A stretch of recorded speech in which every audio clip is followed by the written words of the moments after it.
The ANC's disciplinary hearing of former Gauteng Health MEC Dr. Bandile Masuku and presidential spokesperson Kaizer Kganyago will resume today. The two were allegedly involved in a scandal related to the procurement of personal protective equipment in the province. ANC Gauteng Secretary Jacob Kawes has been leading the party's investigations into the two members of the Provincial Executive Committee. Masuku, his wife Loiso and Kganyago were called before the party's Integrity Commission in July last year over a multi-million rand tender that the Provincial Health Department had given Kganyago's husband. Masuku has been replaced as Health MEC while Kganyago is on special leave. All right, well, the Special Investigating Unit has described as shocking the level of corruption that it has found relating to the procurement of personal protective equipment. It has identified the Gauteng Health Department as one of the biggest culprits. The SIU says that it has also detected political pressure in the issuing of PPE contracts. It is investigating the contracts with more than 13.3 billion rand, which the state spent on PPEs and other COVID-19 related matters since the country went under lockdown.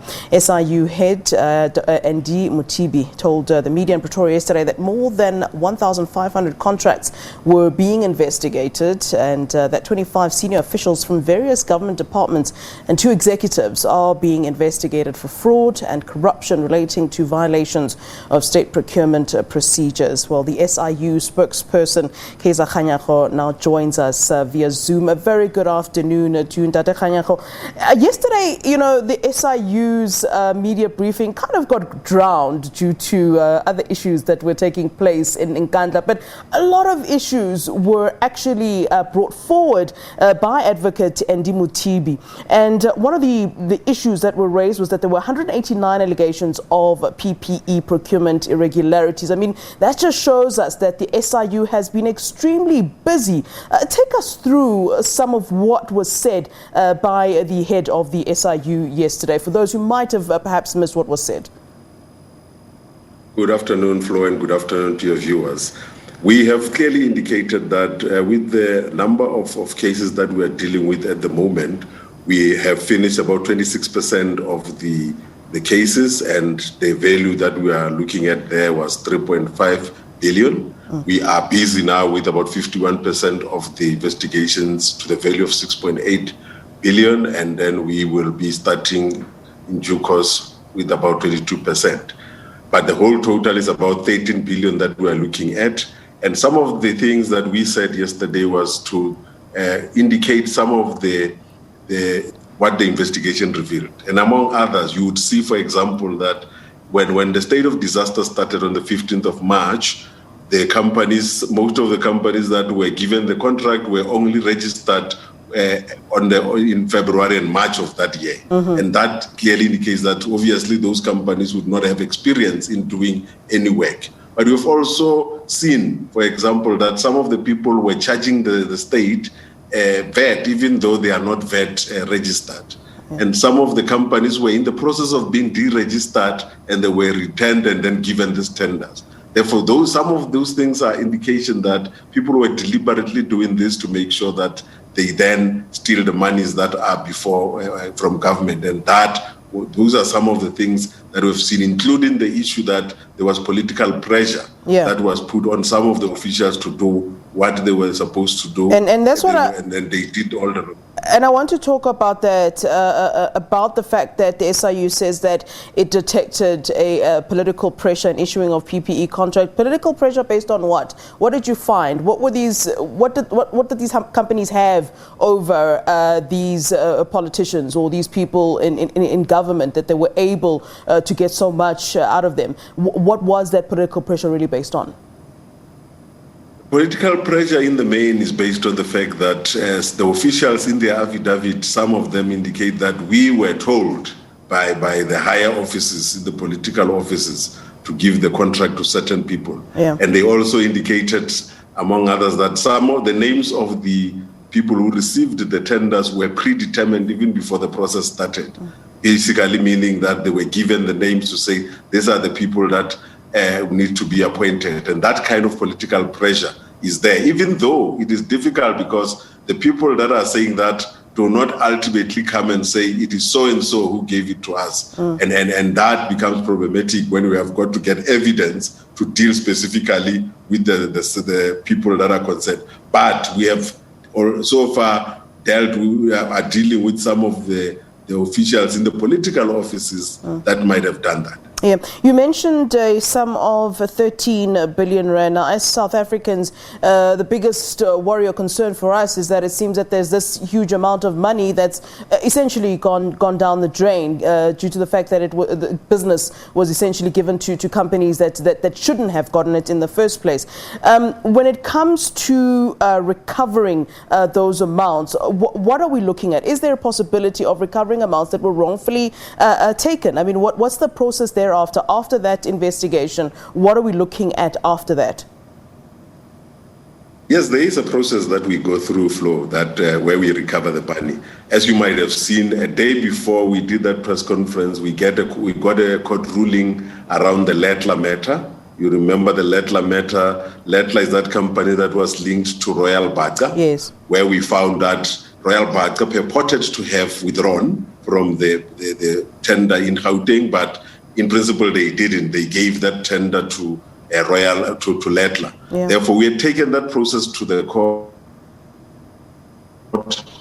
and the court has set aside that contract, and that has saved the Gauteng Department of Health an amount of about just over 126 million, which is now the court has ruled that the money, which is 26 million plus, should be forfeited to the state, which means we'll get it out of the accounts that we had frised. And the 100 million we have saved because they had not as yet paid the money. Yeah. Therefore, those processes are there and we will follow them. That's why when people resign, for example, and they think that they can run away, we freeze their pensions so that when there is time for us to recover and the court has given us the go-ahead to recover, there must be money somewhere that we can get the money from. Yeah.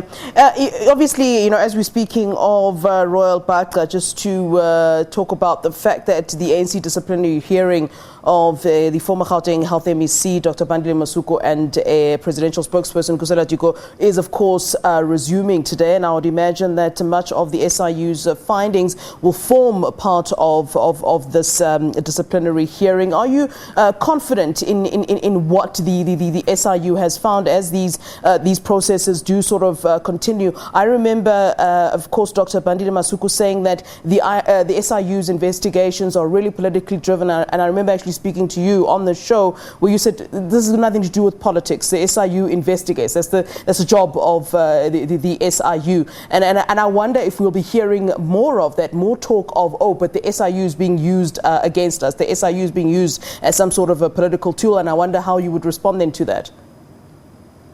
No, we always hear that. Obviously, people will always want to cast some aspersions against the SIU, but we are not in the political space. And like in this case of Royal Bata and Letla, it is not something that we are even now saying it is our own finding only. We have presented the findings to the court, and the court has agreed with us. That is why the court has made the ruling that all those monies has been given to those people unlawfully, and they were given an opportunity, all of those companies, to come and present to the court why the money was given to them and whether it was given to them fairly. And the court, after all of that, ruled in our favor to say that money must be returned to the state because it was taken unlawfully from the state. Therefore, it's no more about whether we were right or wrong. The courts has proven us right after going through a process. Therefore, we do not worry about people who think that we are about politics. We were never going to be about politics. We'll never be about politics. We always say to the people of South Africa, all our allegations come to us and the investigations are based on those allegations and our outcomes are based on evidence. If we don't have evidence against you, we will not make any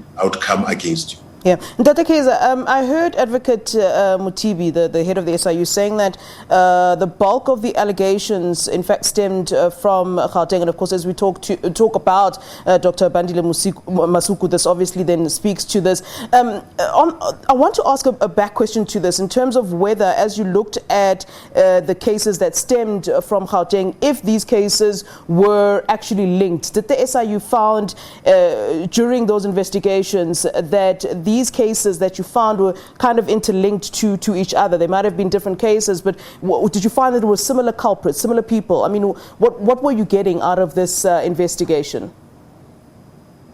Because the investigation is still going on, Flo, we cannot make a final rule on that one. But so far, we are not finding the companies linked in any form. But we're going to continue with our investigation. And the reason why we are saying the one in Gauteng is the biggest is because in Gauteng we're investigating a variety of things. We are looking at not only the PPEs in terms of the gears that are worn in hospitals and the masks and so on, and sanitizers. We are also looking into the issues of infrastructure, because there was a lot of infrastructure that was created in response to this. And so for example, is this Ashanti hospital that was burned down 2 days ago, where the storeroom was burned down, and there was the issue of the Nasrec. And we're also looking at the catering that was happening in the name of COVID, that was happening throughout the province. Because the Gauteng province is the one that spent the most, if you look at all the spending that government, about 30 billion that government has spent on PPEs.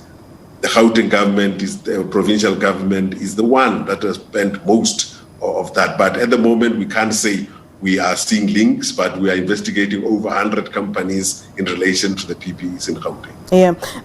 There's been concern, as I look at conversations around the issue. Of course, the vaccine is about to be rolled out, and there are concerns about this sort of corruption that will then be carried on when it comes to vaccine rollout.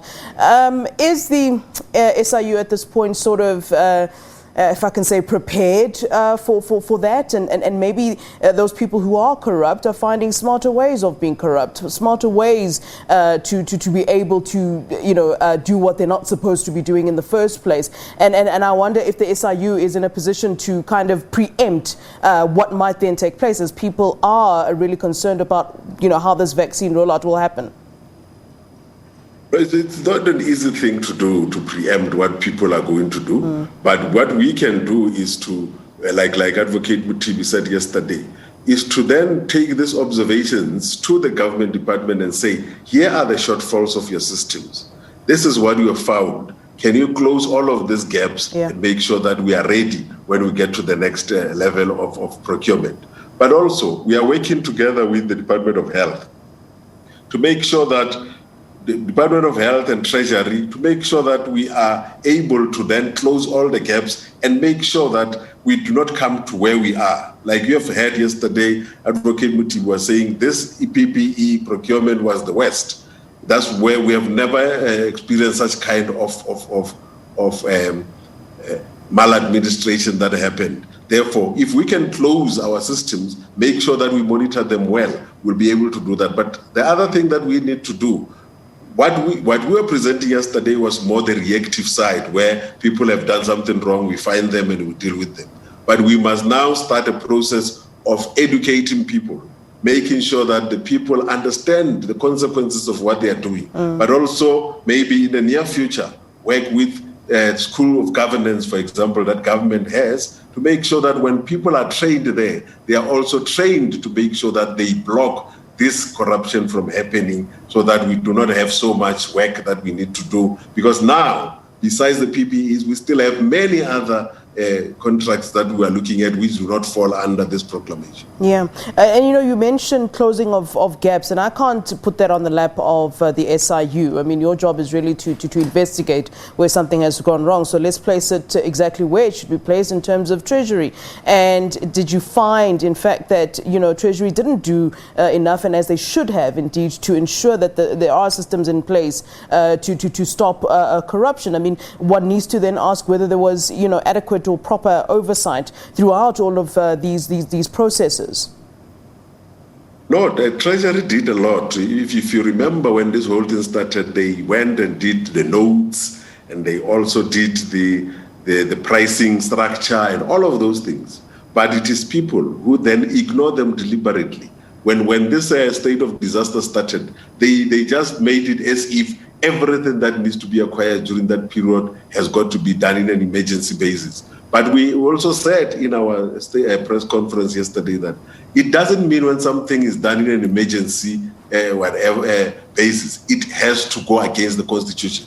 Because the Constitution is very clear about how procurement should happen, and it should be done in an open and fair and transparent, cost-effective manner.